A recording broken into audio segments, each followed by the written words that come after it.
Okay, wow, this latest chapter of My Hero Academia was something fierce. So much so that it is one of my favorite chapters that we have received in a while, so best believe that there is a whole lot to talk about with this one.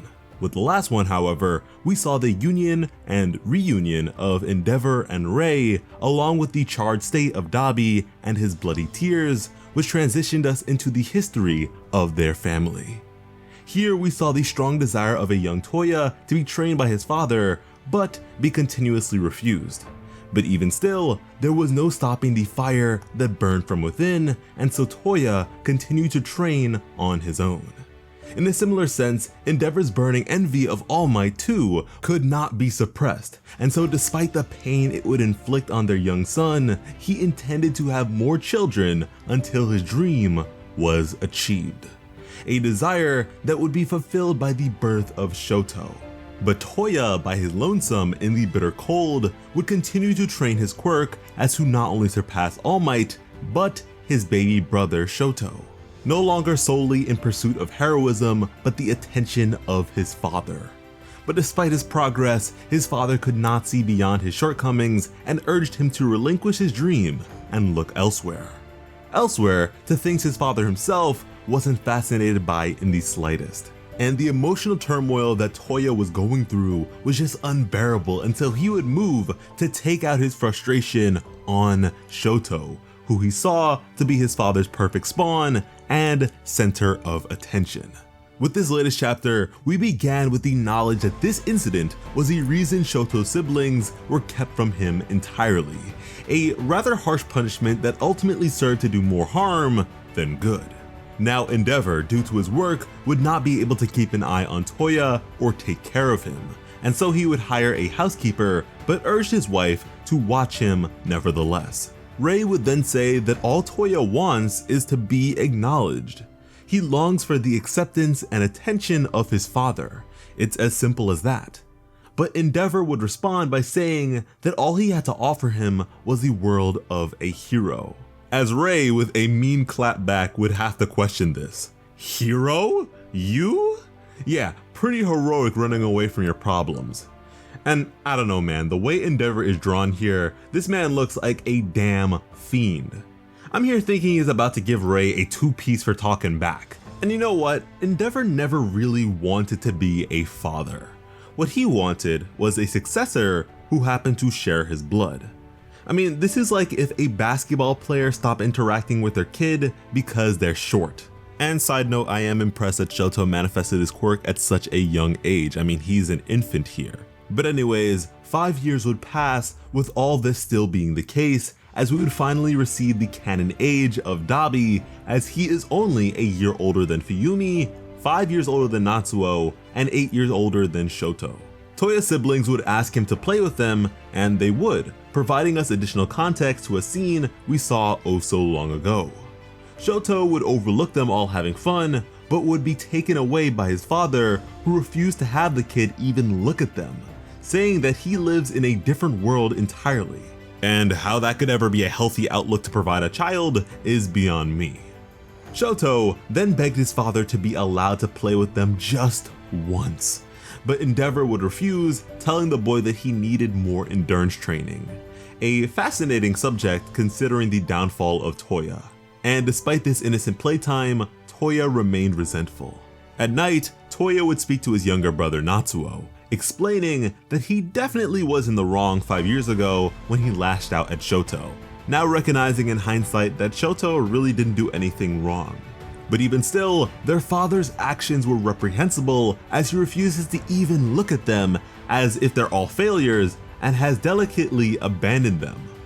Now, Natsuo, attempting to sleep here, would ask if Toya couldn't just rant to his sister every now and again instead, a comment which devastated Toya. He questioned if Natsuo would ignore him too, saying that he talks to him because he is the only one who can understand. Furthermore, regarding the women of the house to be unapproachable, pretty much tying into a previous point of mine that Fuyumi is much like Rei in the sense that she bottles up her feelings for the sake of the whole. Now, this scene made me really sad on multiple fronts, not just because Toya had nobody to turn to, but the fact that I know Natsuo must have regretted this response for the rest of his life. We then flash to a moment between Toya and Rei.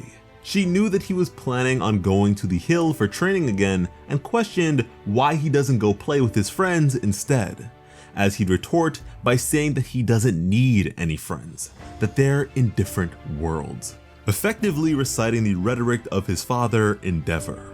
His mother then questioned if he really wants to be a hero that badly.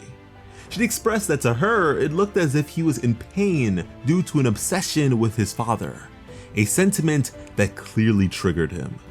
She'd go on to say that the world holds endless possibilities and that he should look beyond just his father and find the person he really wants to be. As now angered, he would question how she could possibly understand how he feels, further questioning if she thinks Endeavor's the only person that led him to this, stating that by being sold away into marriage, she was made to fulfill the desires of his father, that this is why he was born to begin with, that she is far from exempt and has just as much a part to play in all this as Endeavor. Now, Toya was a small kid. Even at 13, he was shorter than his 8-year-old brother. But things would change as he'd rapidly grow during puberty. And with all these years of diligent training, he'd learn about himself. He'd discover that it all comes down to his body's composition, that his fire is directly connected to intense emotions. His flames from here would change from red to blue as he doubly recognized that when he gets excited, he can't help but cry profusely. And I find this emotional aspect of his quirk to be so fascinating. I mean, think about it, the fact that Rei bottles up her emotions and such, and then you put that with the uncontrollable, unbridled rage and envy and negativity that comes from Endeavor and his passion behind what he does. You put those two together and you get this. And in the case of Dabi, Shoto has described his flames to be full of rage and aggression and that sort of thing, so you can see how it's all coming together. Now being excited to show his father the fruits of his labor that took years of training by his lonesome, Toya would tell his dad to come to Sekoto Hill during the upcoming holiday break. And in hearing this, Endeavor would swiftly lift up the child's shirt to reveal several burns. He was infuriated by the fact that he was still training after all this time, as Toya would tell him something incredible has happened and that he has to come see. He'd then begin to ramble with tears filling his eyes as he'd say that Shoto has some serious competition now, but even still, he wasn't exactly sure if it would be enough to compete with All Might just yet. But even still, he really wanted his dad to see it. That way, he'd realize that he wasn't a mistake. And listen, for years I didn't care for Dabi in the slightest, and I still stand by those feelings for the time, because there really wasn't anything to care about. But with all this, Dabi is incredible, and between this chapter and the last, Horikoshi has outdone himself with the convention of emotions, goodness gracious. Endeavor would then make his way to Rei and reprimand her. He'd yell at her for not watching over Toya and stopping him, as Shoto here, with tears falling off his face, would come to her defense and tell his father to stop bullying her.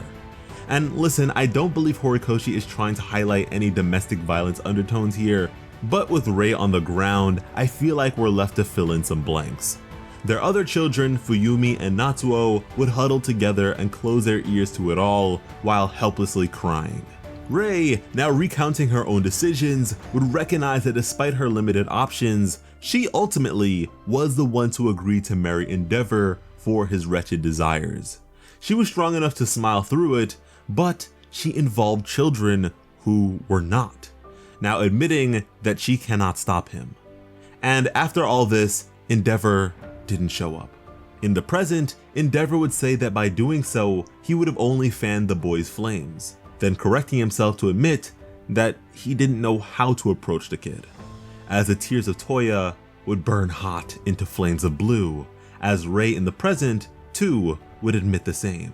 As suddenly, Toya would spontaneously combust, incinerating himself and the forest around him. Endeavor would be the hero to respond to the fire, recognizing it to be the location of his son in horror, as he would make the trek himself and find nothing but a fragment of the child's jawbone. And in the end, the only thing Endeavor managed to teach his son was how to turn up the heat. The immense guilt of effectively killing his own son would propel Endeavor to even further derangement. After all this, he felt he was in too deep to quit and began to obsess over Shoto even more. And as he got worse, Rei's fear of him grew ever more. She saw him in her own children. Natsuo was the spitting image of him, and the red half of Shoto bared his likeness as well, the part of him that she burned. Fuyumi, being the second oldest, pretty much saw everything from the very beginning, but was too afraid to approach or do anything more than talk. Natsuo certainly knew his father to be the root of all that was wrong with them, but he couldn't help but wonder if maybe by facing his brother, he could have knocked some sense into him, effectively preventing Dabi from ever coming to be, providing Toya an opportunity to be a proper big brother to Shoto too. Rei would then say that the responsibility wasn't Endeavor's alone to bear, but their entire families. That even if their hearts have been broken, it's still up to them to face Dabi. And seeing her like this, Endeavor had to question if this was truly the very same woman. She would respond by saying that their child Shoto, who had been put through so much pain and has every right to hate her, called her his mother once again. That he'd grown tremendously with his time at UA and has become the hero of their family. Shoto, now piping up, would say that he didn't believe Endeavor would be able to fight anymore at first, and that he would have to handle the situation by his lonesome. But after talking to his mother prior and being here for this conversation, that doesn't seem to be the case. That instead, when his father is done crying, they can all go stop Toya together, as he would extend a hand, with the chapter then closing with Hawks and Best Jeanist right outside the door. This was phenomenal. Horikoshi has managed to take me from indifferent and or disinterested to fully invested. Things didn't have to be this way. There were so many opportunities for change and or recovery, but in the end, things are the way they are, and I cannot wait to see where this all goes. There is still the matter of dealing with the public and all that, but wow, great chapter. Toya definitely lost his sanity at a certain point, but at the end of the day, he was a kid in a toxic environment. The blame befalls the parents more than anyone else. And certainly his decisions as an adult are a different story entirely, but I'm sorry, I cannot get behind that weirdo mentality of blaming a little kid for being broken by tragic circumstances. But feel free to agree or disagree in the comments, and subscribe to Plot Armor with notifications on for more. And check out our Patreon page linked in the description below and the card above for even more than that. Because when it comes to bringing you some of the best My Hero Academia content on the platform, Plot Armor has you covered. As always, I am Slice of Otaku. Thank you all so much for watching and have an awesome day. I love you.